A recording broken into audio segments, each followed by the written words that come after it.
तारा प्रभु रण छोड़, मीरा रे प्रभु गिरधर नागर, कर गयो नंद किशोर। मीराबाई गाने लगी, पूरा द्वारिका झूम गया मीराबाई के आते। मीराबाई द्वारिका में रहने लगी। द्वारिका में भी संत जनों के पास जाकर के मीराबाई खूब सुख से विराजती। कई वैष्णव जन आते, अपने हृदय के प्रश्न संशय लेके आते, पर मीराबाई को देख के सबके संशय अपने आप समाधान हो जाते। इस प्रकार मीराबाई सब जगह सत्संग की प्रवाह से सबको आनंदित करने लगी। एक दिन मीराबाई को बहुत विरह वेदना हुई। इतनी विरह वेदना हुई कि एक द्वार पर एक जोगी आया। अलख निरंजन सेवकों ने देखा कि आइए भगवान पधारिए। बोले हम मीरा का दर्शन करने आए हैं। बोले हमारी बाई साहब तो अचेत पड़ी हैं, अस्वस्थ हैं। बोले ले चलो मुझे उनके पास। जैसे ही उनके पास लेकर के गए बंधुओं, श्याम वर्ण था, एक साधु के वेश में आए थे। आकर के मीराबाई के सिर पर जैसे ही हस्तकमल पधराया, हस्तकमल पधराते धीरे धीरे मीराबाई को चेतना आने लगी। आकर के जैसे ही देखा, साधु को देख करके कहने लगी आप कौन? जोर से साधु हंसा। हंसी सुनते ही मीराबाई बोली ये हंसी तो मैंने कहीं सुनी है, ये हंसी तो मेरे कानों में गूंजती रहती है। श्याम सुंदर।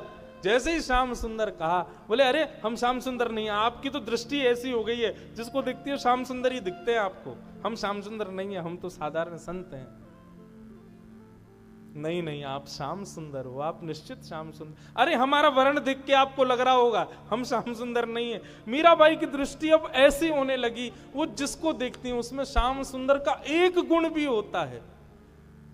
कोई रूप से भले ही सांवला ना हो, लेकिन नेत्र थोड़े से कटाक्ष हो, श्याम सुंदर। किसी की चाल थोड़ी सी बाकी हो तो ये श्याम सुंदर, घुंघराले केश हो तो वो भी श्याम सुंदर, श्याम वर्ण का कोई दिख जाए तो ये भी श्याम सुंदर। सब जगह जैसे जैसे भक्ति के रूप प्रकार श्रीमद् भागवत में बताए गए बंधुओं, एक एक करके समस्त प्रकार मीराबाई में प्रकट हो गए।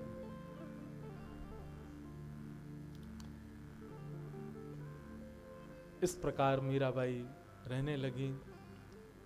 बंधुओं, अब मीराबाई तो द्वारिका आ चुकी थी, परंतु मेवाड़ की स्थिति बहुत बिगड़ गई। जिस दिन मीराबाई मेवाड़ से गईं, उस दिन से ही मेवाड़ में अन्न जल की कटौती होने लगी। लोग भूख प्यास से मरने लगे। मेघों ने ना जाने कितने वर्षों से मेवाड़ की भूमि पर वर्षा की ही नहीं है। वनस्पतियां खत्म होने लगी, नदी सब तालाब पोखर सूखने लगे। अकाल पड़ गया मेवाड़ में।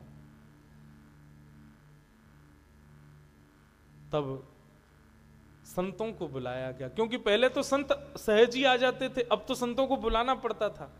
बोले भगवान बताइए ना क्या करें। तब संतों ने कहा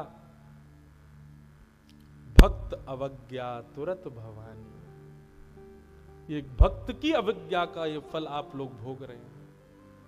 आपने कितनी पीड़ा दी भक्तिमती मीरा को, वो सब आपको भोगनी पड़ रही है। जब तक भक्तिमती मीराबाई लौट करके नहीं आएंगी, तब तक यहां का अकाल ठीक नहीं होगा। 100 ब्राह्मणों के सहित सैनिकों को भेजा राणा जी ने, ढूंढा कहां है मीराबाई। तब राणा जी को स्मृति आई कि मैंने बहुत गलत किया। अब क्या करने से फायदा, अब तो सब हो चुका था। 100 ब्राह्मणों को भेजा, सैनिकों के साथ द्वारिका आ गए। द्वारिका में खोजते हुए मीराबाई के पास पहुंचे। मीराबाई से जाकर के सबने प्रणाम करते हुए निवेदन किया,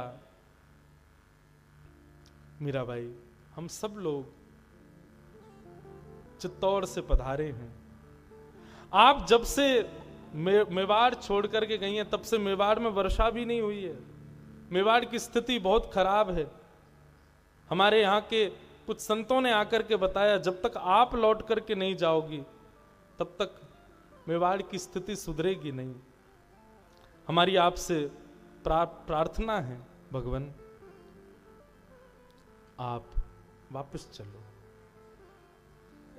मीराबाई बोली मैं जग जंजाल से बचकर के यहाँ आई हूं, मुझे पुनः जग जंजाल में मत लेके चलो। भोजराज जी की इच्छा पूर्ति के लिए मैं मेवाड़ गई थी। वहां पर ठाकुर जी की खूब भक्ति की, संत महापुरुषों का आगमन, सब सहज ही हो गया था। परंतु अब मेरी इतनी स्थिति नहीं कि मैं दोबारा मेवाड़ जाऊं। आपसे प्रार्थना है, अब मुझे इसके लिए बाध्य मत कीजिए। अनेक दिनों तक वे सब लोग द्वारिका में मीराबाई के आगे पीछे घूमते रहे, प्रार्थना करते रहे आप चले। बोले मैं हाथ जोड़ के प्रणाम करती हूँ, सब ब्राह्मण देवताओं को दक्षिणा बांट दी, मैं प्रणाम करके कहती हूँ मुझसे अब आप ये जिज्ञासा मत करिए, मैं वापस नहीं जाऊंगी। अब ब्राह्मणों ने खूब प्रयास किया, मीराबाई लौट करके नहीं गई। मांड मीराबाई एक दिन कुछ लोगों ने आकर के बताया, बोले कि जो ब्राह्मण मेवाड़ से आए हैं वे सब अनशन व्रत पर बैठे हैं, यदि आप वापस नहीं जाओगी तो वे सब अपने प्राण त्याग देंगे। मीराबाई 56 भोग लेकर के गई, सबसे कहने लगी आप लोग प्रसाद पाइए, इस प्रकार अनशन मत कीजिए। बोले अब तो अनशन तभी टूटेगा जब आप अपना मुख मेवाड़ की ओर मोड़ोगी, आप हमारे साथ वापस चलोगी तभी हम लोग अनशन तोड़ेंगे। मीराबाई बड़ी दुविधा में पड़ गई, क्या करूं।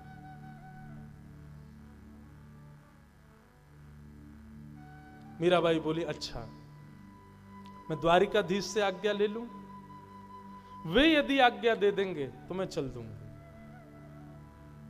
ठीक है, कब? बोले कल सवेरे राजभोग का दर्शन करने में आऊंगी और उस समय द्वारिकाधीश से आज्ञा लूंगी।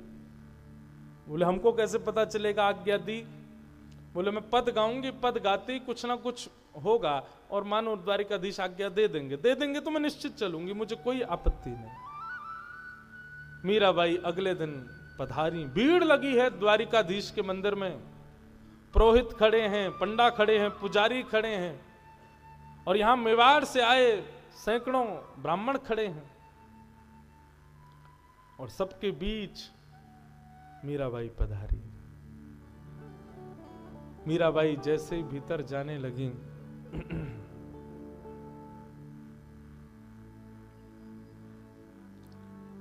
ब्राह्मणों ने रोका नहीं, पुजारी जी से कहा कि मैं भीतर जा सकती हूं, ठाकुर जी से कुछ चर्चा करनी है। सब ने मार्ग दे दिया, मीराबाई भीतर गई, द्वारिकाधीश को अपलक नेत्रों से देखने लगी। नाथ अब क्या आज्ञा है आपकी? सब संसार छोड़ दिया, सब सह लिया, सब कुछ कर लिया, परंतु आज मेरे सामने ऐसी स्थिति आई, अब दोबारा मुझे उसी संसार में उड़ेला जा रहा है।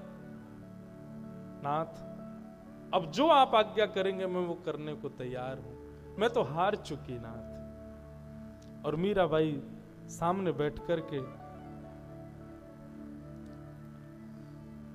अपने जीवन का अंतिम पद गाती हैं ठाकुर जी के आगे और द्वारिकाधीश से विनती करती हैं